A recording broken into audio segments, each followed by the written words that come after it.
pro boxing fans. We are here at Tottenham Hotspur Stadium. I feel like we've done this interview only a couple of months ago, but a different outcome completely. Yeah. Talk to me about this one, Adam. Conor Benn convincingly.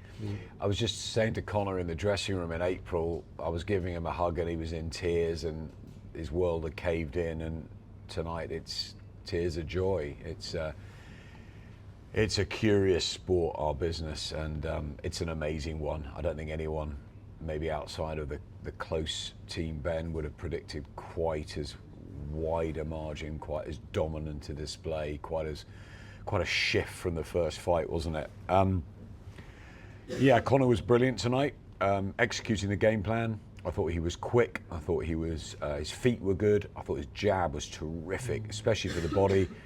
Body shots did early damage, and yeah, I mean, he was punch perfect and almost got the stoppage win at the end. On the flip side, Chris was disappointing, flat, stuck in the mud. Energy seemed to be gone. Even from the first round, he didn't look like he was confident in his... He seems such a confident character in life, Chris Jr. So sort of composed, happy and comfortable in his skin, and he looked all at sea out there tonight. I thought it was really surprising. We did ask beforehand whether maybe the first fight had taken a little bit more out of him, even though he won. 36, 7 months on. Was it the weight again? It looked like it was more comfortable this time, certainly beforehand. But I think it had been a really tough training camp, and yeah, maybe he'd left something there, or maybe Father Time's catching up with him.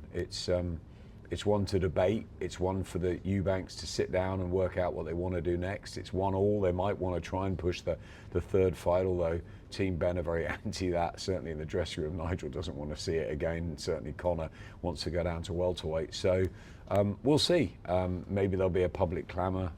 Yes, there'll be huge money in the trilogy fight. And maybe we just leave it at there. You know, the fathers had 2 and they've had 2 and it's 1 each. And maybe that's a nice way to finish it. But yeah, I feel for Chris tonight. I'm really happy for Conor because I thought he boxed the fight of his life under real pressure, actually, because another loss would have been very difficult for him, even at middleweight.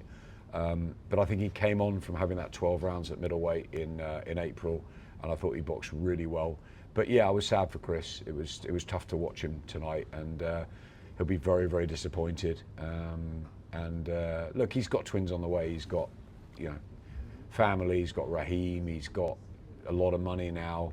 Let's see what he does. I don't think he'll want to go out like that. I'm sure he'll be back, but that's for him to decide in his team. He's 36. He's given us a huge amount over the years, and this year's been a phenomenal story, hasn't it? It's been wonderful. The atmosphere tonight, eclipsing April.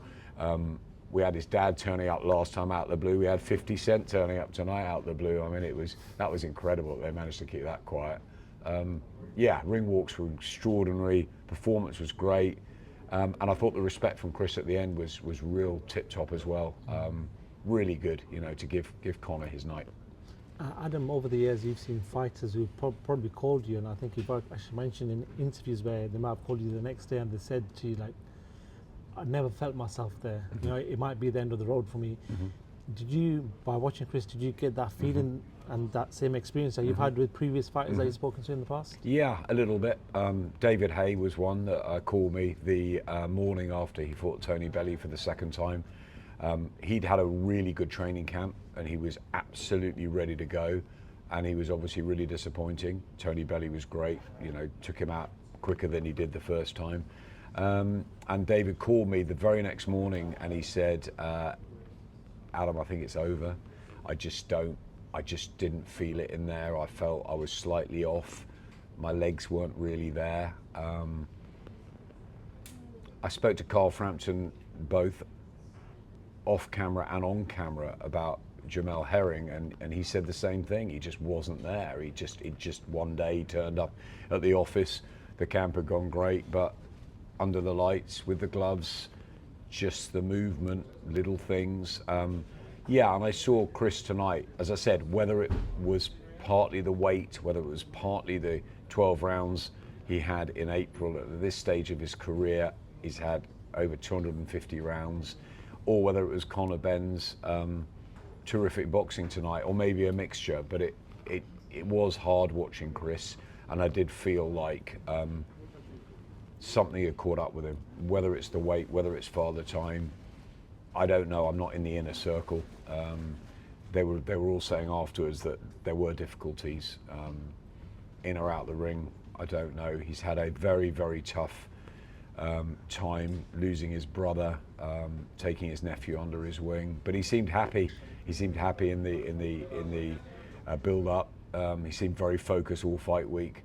So maybe it is father time, but it's a tough one. They'll have to. He'll know. Chris will know, and I didn't get to speak to Chris afterwards. He'll know how he felt in there, and he'll make the right decision. As I said, he's a very intelligent guy. He's had a great career. We'd love to see him back, but that's his decision, and I never want to see fighters go on longer than they want to. But it's up to them whether they want to call it a day or give us a couple more in 2026. It's I'm always hugely respectful for the fighters. It's their lives on the line. They're doing it for our entertainment. They got to make the decisions, and we'll fully support them. And just a final one, everyone's talking about, and Conor's talking about going back to 147. He hasn't made that weight for, I think, 3 or 4 years maybe. The last time he went down was 152. How are they going to do it after deal with making that weight properly and correctly? Yeah, I'm quite surprised that they're going to jump right back down to welter. They wouldn't go to super welter, but I think the big fights are at welterweight. You know, he wants Barrios. Devin Haney, of course, fights Brian Norman when we're in Riyadh next week. Yeah, there's a fight in Belfast as well to be made against Lewis Crocker. So I think, I think those are the fights he wants. I'd like to see him fight Ryan Garcia, because I think that would be a crazy fight and a crazy build-up. But yeah, he wants a world title. I think I just was with Conor, and I think this night will probably rank as high as anything. Yeah, he said in the press conference that this is probably as good as a world title. I think so, yeah. He's been through a lot, Conor. I remember when he was a kid, and he hadn't even had an amateur fight, and it's mad to see him even at this level. So I'm really pleased for him. But look, yeah, it's a big jump down. He's had a big jump up. It's a big jump down. So they're going to have to look at it carefully. They're going to have to get this science right, as Eddie said in the press conference. But if they do, he's going to be a beast at 147. I mean, he's going to have a really good chance of winning a world title, I think. Cool. Adam Smith, it is very late. Thank you so much for your time as always. No problem at all. See you out in Riyadh. See you in Riyadh.